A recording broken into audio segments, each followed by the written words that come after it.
الحمد لله رب العالمين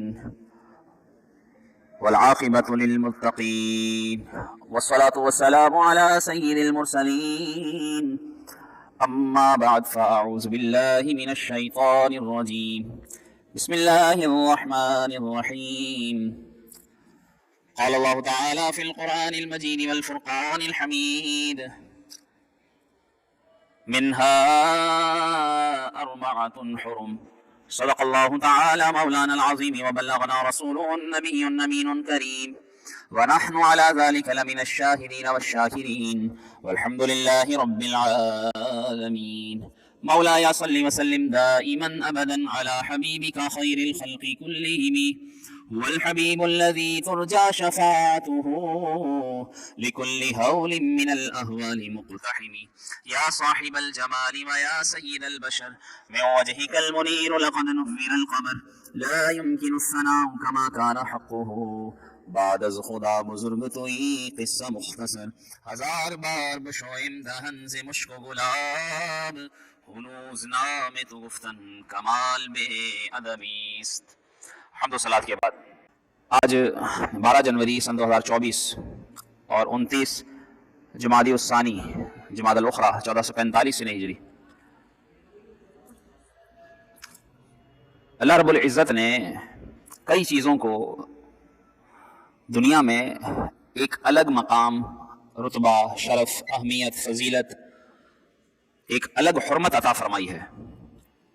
جیسے اللہ رب العالمین نے نبیوں کو انسانوں میں ایک الگ فضیلت عطا کی ہے، ایسے ہی رسولوں میں سے اولو العزم 5 رسولوں کو الگ مقام و مرتبہ عطا کیا گیا ہے. پھر ان 5 اولو العزم میں سے بھی رسول اللہ صلی اللہ علیہ وسلم کی حیثیت ہی الگ ہے، سب سے جدا، سب سے اعلیٰ ہیں. عمارتوں میں جتنی تعمیرات کی جاتی ہیں سب میں دنیا کی عمارتوں میں سے بہترین عمارت، سب سے افضل عمارت اگر قرار دیا گیا تو کعبہ معظمہ کو. عام لوگوں کے گھروں کو کے اعتبار سے دیکھا جائے تو عام عمارتوں میں سے مسجد اس کی ایک الگ حیثیت ہے. انسانوں میں، مخلوقات میں سے اللہ تعالیٰ نے انسانوں کو شرف عطا فرمایا، اسے اشرف المخلوقات قرار دیا. کتابوں میں سے اللہ تعالیٰ نے قرآن کی جو اہمیت بیان فرمائی وہ کسی سے ڈھکی چھپی نہیں. دنوں میں سے اللہ نے جمعہ کے دن کو مقام و مرتبہ عطا فرمایا. رشتوں میں سے اللہ تعالیٰ نے ماں باپ کو ایک الگ شرف عطا فرمایا ہے. نمازیں ساری ہی اہم، لیکن ان میں سے نماز وسطیٰ کی الگ اہمیت بیان فرمائی ہے. تو کیا معلوم ہوا کہ اللہ رب العالمین نے جن چیزوں کو پیدا فرمایا ان میں سے کچھ کو ایک الگ مقام، الگ حیثیت، الگ رتبہ عطا فرمایا ہے. ایسے ہی اللہ رب العالمین نے جو مہینے بنائے ہیں، قرآن کریم میں ان کے متعلق ارشاد ہوا ان عدۃ الشہور عند اللہ 12 شہرا فی کتاب اللہ یوم خلق السماوات والارض، کہ اللہ رب العالمین نے جب سے آسمانوں کو اور زمین کو بنایا ہے، پیدا فرمایا ہے، اس دن سے کتاب اللہ میں اللہ تعالیٰ کے نزدیک مہینوں کی گنتی 12 ہے، 12 مہینے ہیں. پھر فرمایا منہا اربعۃ حرم، لیکن اللہ نے ان 12 میں سے 4 کو حرمت عطا فرمائی ہے. 4 کا ایک الگ مقام ہے، الگ حیثیت ہے، الگ رتبہ ہے، الگ فضیلت ہے، الگ اہمیت ہے. اور وہ 4 کون سے ہیں؟ 3 لگاتار، ذی قعدہ، ذی الحج، محرم، اور ایک ہٹ کر ہے، اور وہ مہینہ ہے کہ جو ان قریب ہمارے درمیان آنے والا ہے، ماہ رجب المرجب، کہ جس کے بعد ایک مہینے کے فاصلے سے پھر ماہ رمضان آ جاتا ہے. اول تو ہمیں یہاں پر یہ سیکھنے کی بات سیکھنی چاہیے کہ لوگوں کو انگریزی مہینوں کے نام تو یاد ہوتے ہیں، لیکن افسوس اسلامی مہینوں کے نام یاد نہیں ہوتے. اس اعتبار سے ہمیں اپنی دینی معلومات پر توجہ دینی چاہیے کہ کاش ہمیں اپنے دین کے اعتبار سے دینی چیزوں کا علم اسی طرح، بلکہ اس سے کہیں زیادہ ہونا چاہیے جس طرح ہم دنیاوی چیزوں کا علم رکھتے ہیں. تو 12 مہینوں کے نام: محرم الحرام، دوسرا صفر المظفر، تیسرا ربیع الاول، چوتھا ربیع الثانی، پانچواں جمادی الاول، چھٹا جمادی الثانی یہ جو چل رہا ہے جس کی آج 29 تاریخ ہے، ساتواں ہے رجب المرجب، آٹھواں شعبان المعظم، نواں رمضان المبارک، 10واں یہ جو حرمت کے مہینے پھر آخری 3 مہینے، ذی قعدۃ الحرام، ایک دوسرا یعنی 11واں مہینہ، شوال المکرم، ماہ رمضان کے بعد شوال المکرم، پھر ذی قعدۃ الحرام، پھر ذو الحجۃ الحرام. تو اس طرح یہ 12 مہینے بنتے ہیں اسلامی مہینے. تو ہمیں اس کے متعلق معلومات رکھنی چاہیے. اور یہ 4 مہینے جو اللہ نے حرمت والے قرار دیے ان میں سے پہلا مہینہ یہ ماہ رجب المرجب جو عنقریب جس کا چاند نظر آنے والا ہے، اس کی ایک الگ فضیلت ہے. قرآن کریم میں اللہ تعالیٰ نے فرمایا فَلَا تَظْلِمُوا فِيهِنَّ أَنفُسَكُمْ، ان مہینوں میں تم اپنے آپ پر ظلم نہ کرو. علماء نے اس کی تفسیر میں لکھا کہ اول تو ان کا احترام لازم ہے، اور دوسرا کہ ان میں برائی جیسے اور دنوں میں برائی کا گناہ ہے، لیکن بنسبت اور دنوں اور مہینوں کے ان مہینوں میں برائی کا زیادہ گناہ ہے۔ رسول اللہ صلی اللہ تعالیٰ علیہ وآلہ وسلم کی بارگاہ میں ایک شخص 1 سال کے بعد حاضر ہوا۔ آپ صلی اللہ علیہ وسلم سے اس نے عرض کیا، آپ مجھے پہچانا؟ آپ صلی اللہ علیہ وسلم فرمایا، کون ہو تم؟ کہنے لگا، میں وہی ہوں جو 1 سال پہلے آیا تھا۔ آپ صلی اللہ علیہ وسلم نے ارشاد فرمایا، اتنا کیسے بدل گئے؟ یعنی پہلے تم اچھے تھے اور اب تمہاری حالت بڑی کمزوری کی طرف ہے، کیا ہوا؟ کہنے لگا، بس جب سے آپ سے مل کر گیا، اسلام لایا، تب سے میں روزے رکھتا ہوں، مسلسل روزے رکھ رہا ہوں۔ آپ صلی اللہ علیہ وسلم نے ارشاد فرمایا، خود کو کیوں اتنی تکلیف میں رکھا ہے؟ یعنی اتنے روزے کیوں رکھے تم نے؟ صرف رمضان کے روزے رکھتے، یہی فرض ہیں۔ وہ کہنے لگا، یا رسول اللہ صلی اللہ علیہ وسلم، کیونکہ میں زیادہ روزے رکھ سکتا ہوں، اللہ نے مجھے طاقت عطا فرمائی ہے۔ یہاں پر اول ہمیں سبق ہے، جو لوگ رمضان کے روزوں کی بھی طاقت رکھتے ہیں، افسوس وہ ماہ رمضان کے روزے بھی نہیں رکھتے۔ اور رسول اللہ صلی اللہ علیہ وآلہ وسلم کے صحابہ کی شان دیکھیے کہ صرف رمضان کے ہی نہیں، رمضان کے علاوہ بھی اور مہینوں کے روزے رکھا کرتے تھے۔ تو یہ اللہ رب العالمین کے نیک بندے ہیں، جنہیں اس لیے اللہ رب العالمین نے ایک الگ شرف، الگ مقام عطا فرمایا ہے۔ اور پھر آپ صلی اللہ علیہ وسلم نے ارشاد فرمایا کہ تم اگر رکھ سکتے ہو تو پھر 2 مہینے کے روزے رکھا کرو، 2 مہینے رکھ لیے، 2 مہینے چھوڑ دیے، 2 مہینے رکھ لیے، اس طرح رکھ لیا کرو۔ کہنے لگا، یا رسول اللہ میں اور زیادہ رکھ سکتا ہوں۔ آپ نے فرمایا پھر 3 مہینے رکھ لیا کرو روزے۔ پھر کہنے لگا، یا رسول اللہ میں اور زیادہ طاقت رکھتا ہوں۔ تو آپ صلی اللہ علیہ وسلم نے ارشاد فرمایا پھر ہر مہینے روزے رکھ لیا کرو، اور ہر مہینے یوں کیا کرو کہ 1 یا 2 یا 3 روزے رکھ لیے، 3 چھوڑ دیے، اس طرح روزے رکھا کرو۔ ان صحابی نے عرض کی، یا رسول اللہ صلی اللہ علیہ وسلم اب میں یوں کیا کروں گا کہ ہر مہینے روزے رکھا کروں گا، 3 روزے۔ اس لیے اس اعتبار سے ہمیں سوچنا چاہیے کہ یہ جو صحابہ تھے، یہ دیکھیے کس طرح ہر مہینے کے روزے رکھا کرتے تھے، اور ہم ماہ رمضان کے روزے بھی نہیں رکھتے۔ اور رجب کی جب یہ پہلی رات آتی ہے، کیونکہ اس مہینے کی فضیلت ہی الگ ہے، رجب کا معنی ہے تعظیم کرنا، اس مہینے کی بڑی تعظیم ہے۔ حتیٰ کہ مسلمان تو مسلمان، کافر بھی اس مہینے کی تعظیم یوں کرتے تھے کہ وہ لڑائی جنگ نہیں کیا کرتے تھے اس مہینے میں، اس مہینے کے ادب کی وجہ سے۔ اور ایک اس لفظ کا معنی ہے رجب کا ڈر، یعنی اللہ سے خوف، اللہ سے ڈرنا۔ علماء نے لکھا ہے کہ رجب میں 3 حرف ہیں، رے جیم بے۔ رے سے مراد اللہ کی رحمت، جیم سے مراد بندے کے جرم، اور بے سے مراد بر، یعنی احسان اور بھلائی۔ تو اللہ رب العالمین فرماتا ہے کہ اس مہینے کے اندر میرے بندے کے جرموں کو میری رحمت اور میری طرف سے احسان اور بھلائی کے بیچ میں رکھ دو۔ جب وہ مجھ سے دعا بھلائی مانگے گا، میں اسے اپنی رحمت بھی عطا فرماؤں گا اور اسے اپنی طرف سے بھلائی بھی عطا فرماؤں گا۔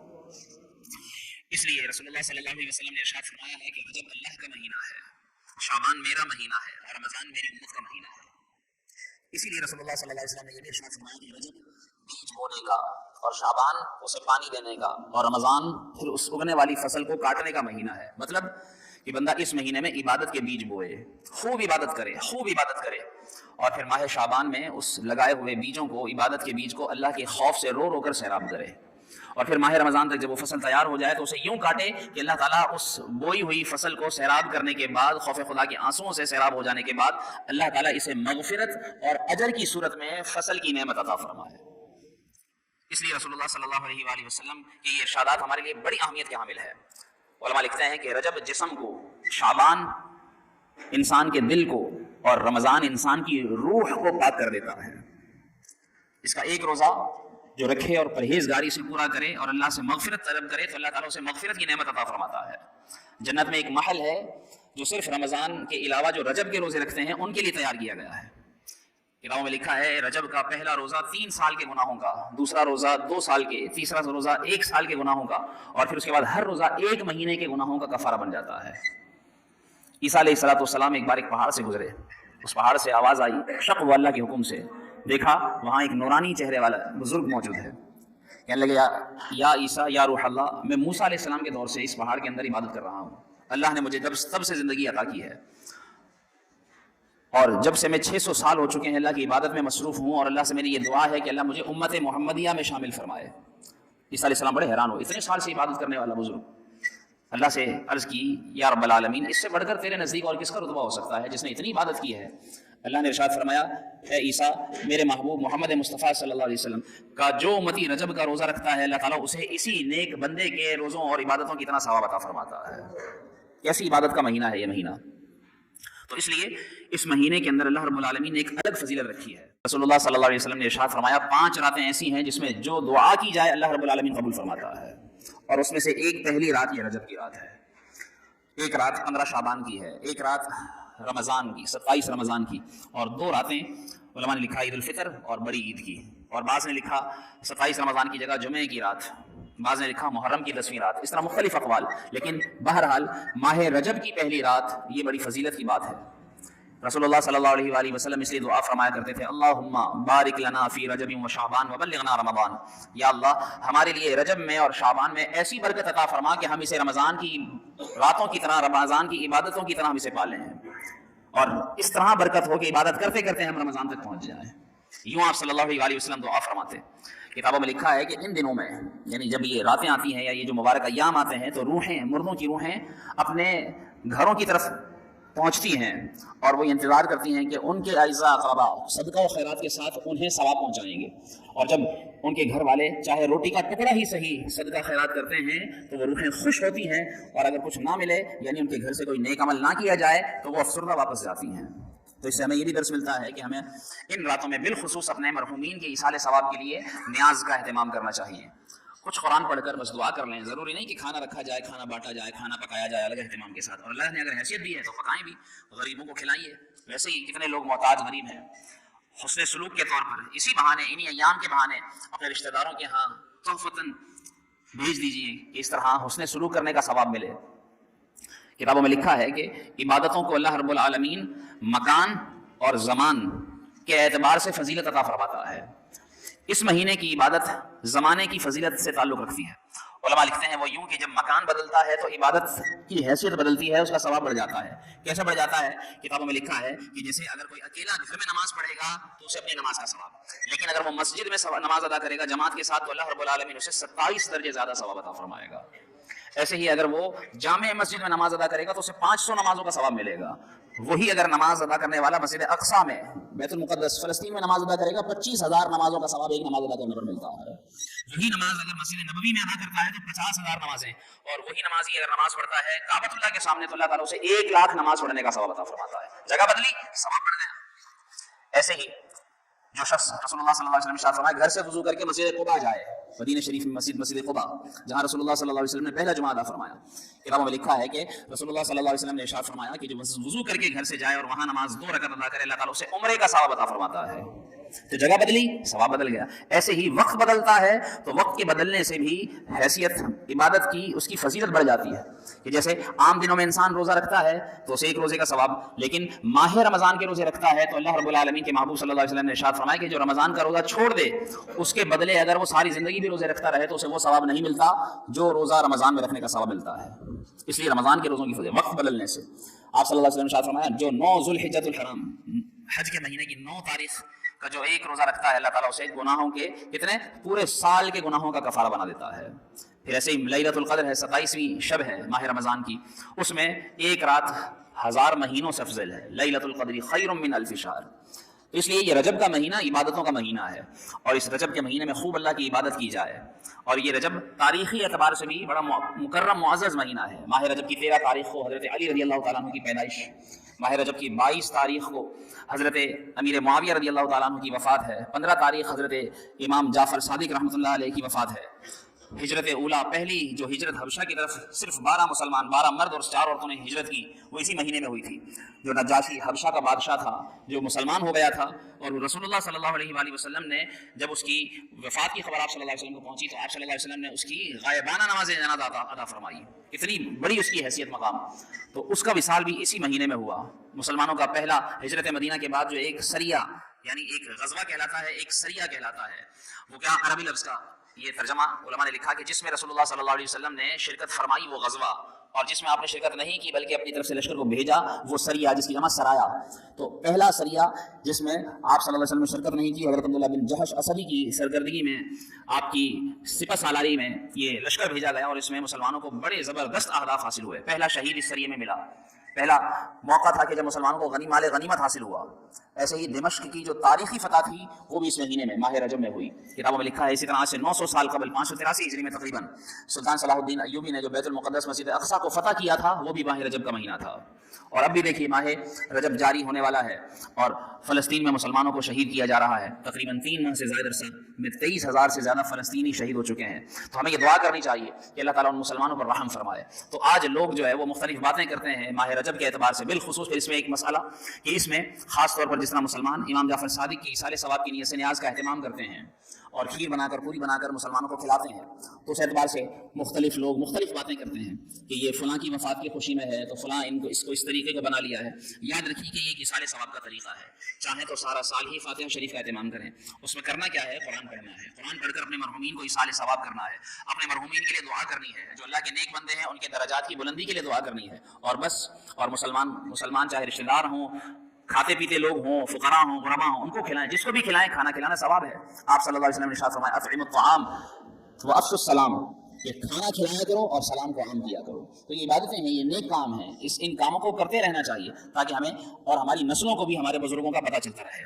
اور پھر خاص طور پر یہ سردی کے دن، جو موسم سردی کا ہے، جس کو ہم یہ سمجھتے ہیں کہ سورج تھوڑا سا قریب ہو جاتا ہے تو گرمی اور پیچھے ہو جاتا ہے تو سردی، لیکن اس کا اصل سبب علماء نے بھی لکھا ہے۔ رسول اللہ صلی اللہ علیہ وسلم نے ارشاد فرمایا کہ اللہ تعالیٰ نے دوزخ کو سال میں 2 مرتبہ سانس کھینچنے اور سانس لینے کی اجازت دی ہے، تو جب وہ سانس کھینچ لیتی ہے تو سردی ہو جاتی ہے، اور جب وہ سانس لیتی ہے تو گرمی بڑھ جاتی ہے، یہ اس کی شان ہے۔ تو اصل سبب تو سردی گرمی کا یہ ہے، اور لوگوں کی صرف باتیں یہ ہوتی ہیں سردی بہت ہو گئی، سردی بہت ہو گئی، اس کی جگہ مسلمانوں کی باتیں یہ ہونی چاہیے۔ اور پھر رجب کا مہینہ ساتھ ساتھ، یہ تو کتابوں میں لکھا ہے کہ سردی تو مومن کے لیے بہار کا موسم ہوتا ہے۔ کیسے کہ سردیوں کی راتیں بڑی ہوتی ہیں تو اسے زیادہ عبادت کا موقع ملتا ہے، نیند جلدی پوری ہوتی ہے، رات کے آخری حصے میں اٹھ کر اللہ کی بارگاہ میں دعا کا موقع ملتا ہے، فجر کی نماز باجماعت ادا کرنے کا موقع نصیب ہوتا ہے، اور پھر دن چھوٹے ہوتے ہیں، تو ان دنوں کے اندر، چھوٹے دنوں کے اندر مومن کہ اگر اس کا کوئی روزہ قضا ہو گیا تھا رمضان کا، تو چھوٹے دنوں میں آسانی سے روزہ رکھ سکتا ہے۔ تو ان دنوں میں ہمارا یہ کام ہونا چاہیے، نہ کہ یہ باتیں بنانا کہ سردی زیادہ ہو گئی، گرمی کم ہو گئی، سردی زیادہ ہو گئی، سردی کم ہو گئی، بس یہ باتیں۔ کتابوں میں لکھا ہے کہ مسلمان کو چاہیے مسلمان جہنم سے بھی پناہ مانگے اس مہینے میں، خاص طور پر سردی کے دنوں میں۔ کیوں؟ کیونکہ جس طرح جہنم کے اندر گرمی کا عذاب ہے، جہنم کے اندر ایسے ہی سردی کا عذاب بھی ہوگا، اور سردی کا عذاب زمہریر نامی جگہ کہ جہاں سردی کا عذاب دیا جائے گا۔ اور کتابوں میں لکھا ہے کہ رسول اللہ صلی اللہ علیہ وسلم نے ارشاد فرمایا کہ جب کوئی مومن سردی زیادہ ہونے کی وجہ سے یہ دعا کرتا ہے کہ یا اللہ مجھے جہنم کی سردی سے محفوظ فرما، تو اللہ تبارک و تعالیٰ اسے جہنم کی سردی کے عذاب سے حفاظت عطا فرما دیتا ہے۔ تو ہمیں سردی میں یہ دعائیں مانگنی چاہیے، عبادتیں کرنی چاہیے، لمبی راتوں میں نیند پوری کرنے کے ساتھ ساتھ عبادت بھی کرنی چاہیے، اللہ سے دعائیں مانگنی چاہیے۔ لوگ آج رزق کی تنگی کا رونا روتے رہتے ہیں، اللہ کی بارگاہ میں آخری پہر میں اٹھ کر دعا کرنے کا جو موقع رسول اللہ صلی اللہ علیہ وسلم نے بیان فرمایا کہ آخری پہر میں اللہ رب العالمین کی رحمت آسمان دنیا کی طرف متوجہ ہوتی ہے، اور اللہ کی رحمت کی صدائیں آتی ہیں کہ ہے کوئی مجھ سے مانگنے والا، کوئی رزق لینے والا، کوئی مجھ سے توبہ کرنے والا، جہنم سے پناہ مانگنے والا، جو مجھ سے جو مانگتا ہے اللہ تعالیٰ کی رحمت سے وہ عطا فرماتی ہے۔ تو اس لیے یہ مانگا جائے، فجر کی نماز با جماعت پابندی سے ادا کی جائے، ماہ رمضان میں، سردیوں کے دنوں میں، چھوٹے دنوں میں روزوں کی قضا کی جائے، اور خاص طور پر سردی کو برا نہ کہا جائے۔ علماء لکھتے ہیں کہ سردی کو برا کہنے کی بجائے، بعض لوگوں کو سردی پسند نہیں ہوتی، بعض کو گرمی پسند نہیں ہوتی، لیکن جو موسم ہیں اللہ کے بنائے ہوئے ہیں، تو اس لیے اس اعتبار سے بھی ان دنوں میں، سردی کے موسم میں، اللہ رب العالمین کے بنائے ہوئے موسموں کو ہرگز برا نہ کہا جائے۔ اور کتابوں میں لکھا ہے، رسول اللہ صلی اللہ علیہ وسلم نے یہ بھی بیان فرمایا کہ جو جتنے ٹھنڈے پانی سے وضو کرتا ہے، یعنی جس عبادت میں جتنی زیادہ مشقت ہوتی ہے، اللہ تعالیٰ اسے اس عبادت پر اتنا زیادہ ثواب عطا فرماتا ہے۔ تو اس موسم میں یہ زیادہ ثواب کمانے کا ذریعہ ہے۔ پھر مسجد آنا، سردی کے موسم میں گھر سے نکل کر مسجد آنا، یہ بھی ایک مشقت ہے، اس پر بھی زیادہ ثواب ملتا ہے۔ پھر اگلی نماز کا انتظار کرنا، آپ صلی اللہ علیہ وسلم نے ارشاد فرمایا کہ جو اس طرح وضو کرتا ہے سردی میں اور مسجد آتا ہے اور اگلی نماز کا انتظار کرتا ہے، اللہ رب العالمین اسے بیٹھے بیٹھے جہاد کا ثواب عطا فرماتا ہے۔ کتنی بڑی بات ہے! تو یہ ساری اچھی پیاری باتیں ہیں جو ہمیں اپنانی چاہیے ماہ رجب کے اعتبار سے، کہ اس میں نمازوں کی کثرت کی جائے، خوف خدا سے رونے کی کوشش کی جائے، اپنے گناہوں کو یاد کر کے رجوع الی اللہ کیا جائے، اور ماہ رمضان کی تیاری کی نیت سے اس مہینے کے روزے رکھے جائیں، زیادہ سے زیادہ روزے رکھے جائیں، صدقہ و خیرات کیا جائے۔ آپ صلی اللہ علیہ وسلم نے ارشاد فرمایا جو مسلمان اس مہینے میں کسی کی پریشانی دور کرے گا، اللہ رب العالمین اسے تا حد نظر وسیع محل جنت میں عطا فرمائے گا، اور فرمایا تم اکرام کرو، اللہ رب العالمین تمہیں 1000 کرامتوں سے اکرام عطا فرمائے گا۔ تو اس طرح اللہ کی رحمتیں متوجہ ہوتی ہیں مسلمان کی طرف۔ ہمیں اس مہینے کا خوب اکرام ادب کرتے ہوئے اس مہینے کی تیاری کرنی چاہیے۔ ماہ رجب المرجب مسلمانوں کے درمیان رونما آنے والا ہے، واقع ہونے والا ہے۔ اس مہینے میں خوب روزے رکھیے، اللہ کی عبادت کیجیے، اور ماہ رمضان کی تیاری کیجیے۔ بالخصوص روزوں کی اگر کسی کی قضا باقی ہے تو قضا کیجیے، اور اس طرح اللہ کی رحمتوں کو پائیے۔ اللہ پاک ہم سب کو عمل کرنے کی توفیق عطا فرمائے۔ حقیقت میں وہ لطف زندگی پایا نہیں کرتے جو یادیں مصطفیٰ سے